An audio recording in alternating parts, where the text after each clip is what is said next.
Welcome back to Mega Fighter Cross Street Man, and in today's part we'll be taking on the last set of bosses, starting with Urien.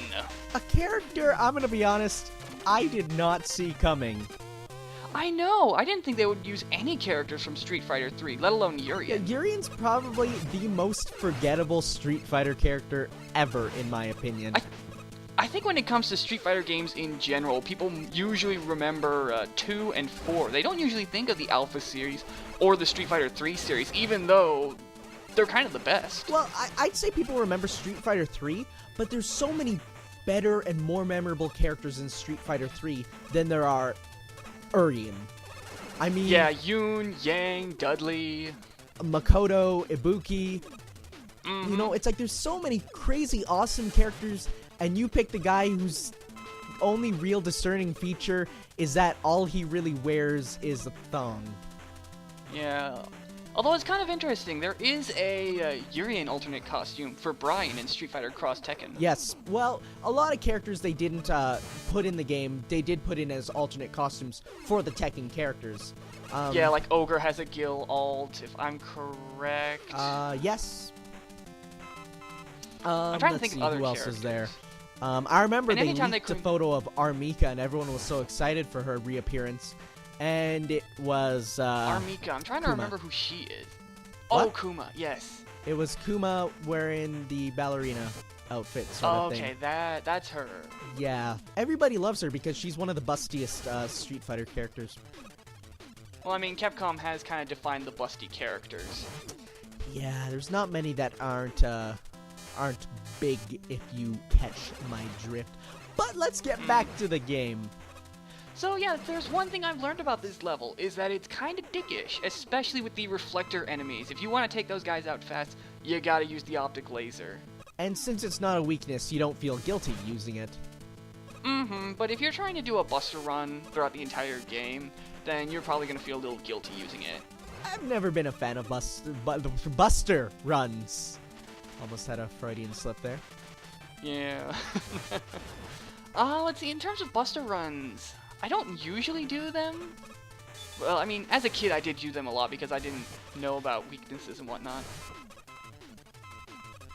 But yeah, like that, we're already at the boss. Indeed we are.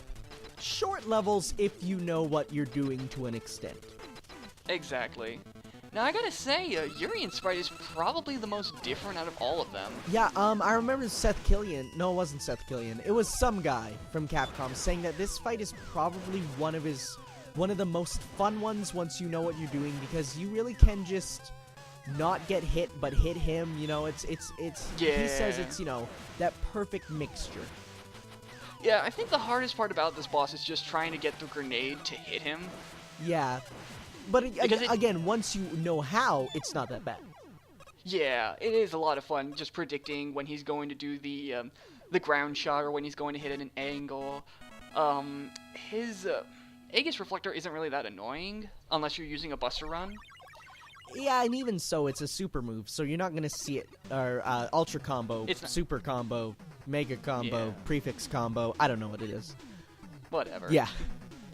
Now I find this funny. I know. It's my favorite part. Oh, Dan. Megaman has to put up a second one because his shot's going so slow. I know. That's Dan Hibiki in a nutshell. Epic fail. I was happy he was in. But finally, we're going after the main character, arguably. Oh, yeah. I remember back when, well, I don't remember back, I wasn't a Street Fighter fan back then, but before, really, Street Fighter 3, when Street Fighter 2 was really big in the States, everyone thought Guile was the main character. And that's why in the movies, and the American movies and the American media, he was always the main character. Yeah, if there's one thing I love about this level, it's that it's the stage music, because listen to Ryu's theme. Ryu's theme is iconic, although I wouldn't say it's iconic as Ken's theme. Ken's theme, in my opinion, is a little more iconic. I don't know, I find myself listening to this song more and more as the time goes by, especially when I was recording footage for this playthrough. Is it because you died a lot in this stage? No. because I just love this music so much. I don't know why. It's just great fighter music. It is, and the music in this game is great. I have to give major props to A_rival. I don't know how to say your name, whether it's a rival or a rival. Interesting name, I have to admit. A_rival. Something like that. Major props. I remember just seeing this. They did a mock-up of this stage, and I remember seeing it a long time ago. Of seeing the mock-up of this stage and seeing the mock-up of the Ryu fight. And I remember thinking to myself, man, that'd be fun to play, but it was just a video, right? It wasn't a game. But yeah. It borrows a lot of elements, and I love that. Just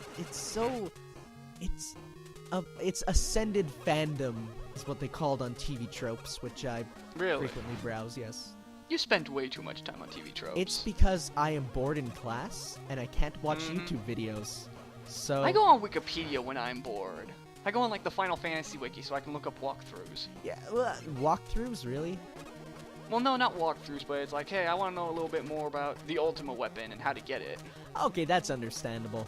I do basically that, but on TV tropes because it's you know, it's fun to read. Whatever. So anyways, yes. Go. The stage. It's awesome.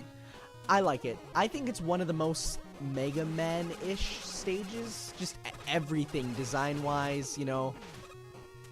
Yeah, I think when it came to what kind of levels they were going to do for this game, I think this was the first thing they thought of. Then it really shows that they worked the hardest on this one. Very, very much so, yeah. It's just, you know, there's a lot of tiles in this that just really feel like it's the perfect feel, the game feel that I love. Yeah, it really does look like a recreation of a Ryu stage in Street Fighter 2. I mean, you got the big moon in the back. It's beautiful. I love it. Oh, it's even going to get better when we get to the boss stage. Oh, yes. This, when you want to talk iconic, when you want to talk two champions fighting, this is it. Although you're in the wrong color and not wearing a helmet. Whatever, I don't care. So yeah, Ryu plays exactly like you would expect. If you're familiar with the Chun-Li fight, then you already know about him using the Tatsumaki, or the Shippugyaku Hurricane Kick, whatever, to teleport around.